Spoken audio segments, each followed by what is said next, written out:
This is the range of the Norse Rescue personal kit bags. Now they come in different shapes, sizes, colours, depending on what you need.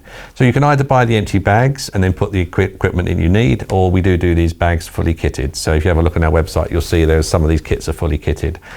If you do need stuff put into them, we can supply you with a package as well. And if you need larger numbers, we can again do that. So the ranges are different. Now the thing with these bags is they have quite a lot of features. So you have the standard ones you'd have, like the IFAK kits, which is quite a common bag here, which people have either in this colour or into a black colour. So we do both of those sizes.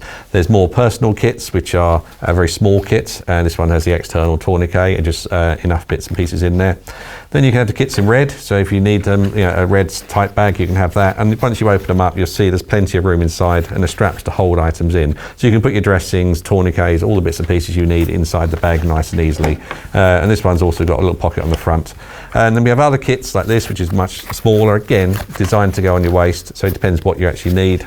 Then we have the larger IFAK type personal kit. The advantage of this one is the actual piece on the back stays on your belt or on you, and you literally just tear the whole front off with Velcro. So it doesn't mean you're delving into your pocket up here trying to get equipment out. Same one with this one. This is a very good quality kit. And what you can do with this is literally just pull out the top. Once you pull that out, all of your equipment is then there. So you've got everything in one line. So you can kit this up as you want, with trauma dressing, bits and pieces in there, gloves and all those sort of things.